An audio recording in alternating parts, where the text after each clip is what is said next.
Ray, why don't you stay up here? While the judges tally their votes, I was going to bring up the two contestants and just have a chat with them and kind of pick their brain a little bit. First I want to start with Ray here. He's been with the club, what, 4 months, 5 months? Since maybe September last year. Okay. So All right. it hadn't been that It long. hadn't been that long. I don't even know if you've done an evaluation actually for the club. I sent out an email, sent to Ray, what do you think about doing it? He said, yeah, I'll take it on. And I think, it might have been, was this your first evaluation you did? Oh, wow. Two great evaluators. And Arnie, of course, you've been around the block a few times. Excuse me? Just saying. Jogging, right? You're right. Yeah. That's what I meant.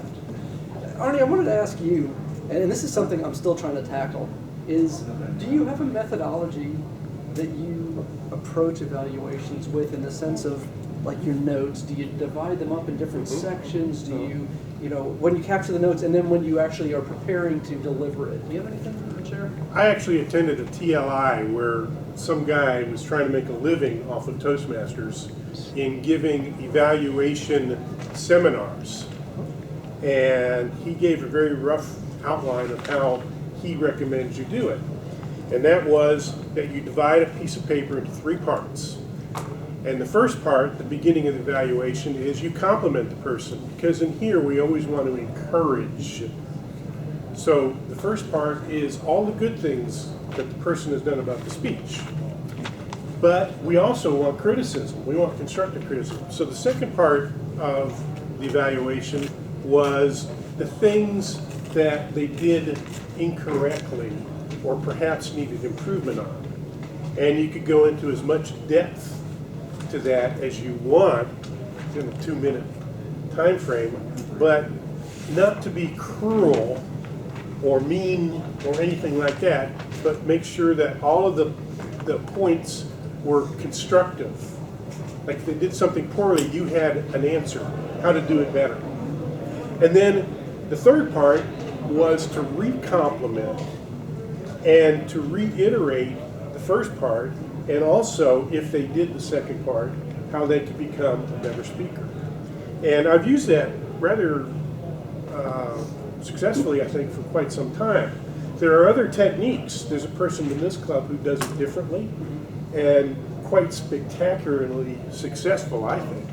But that's my technique. Great, thank you. Makes everybody want to go to a TLI or a conference, right?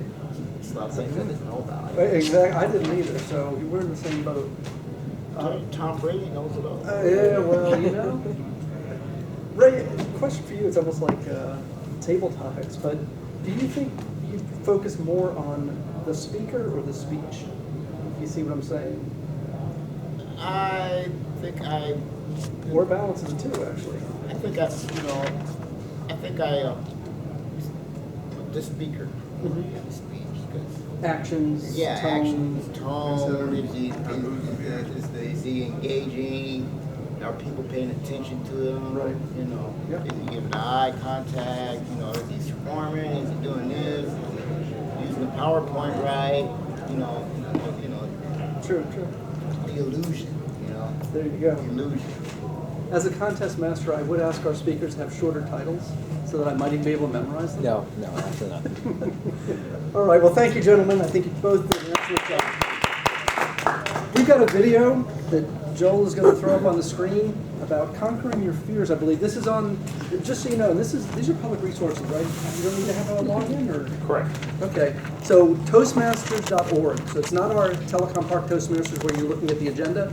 It's the international site, Toastmasters.org, and there's video resources. There's a link, and you can see a number of these videos. Icebreaker, anybody that's new that has to deliver an icebreaker, there's a whole video on that. And this one happens to do with conquering your fears, which many people are trying to do here at Toastmasters. Managing fear. Managing. Is this fear of your manager? Yeah.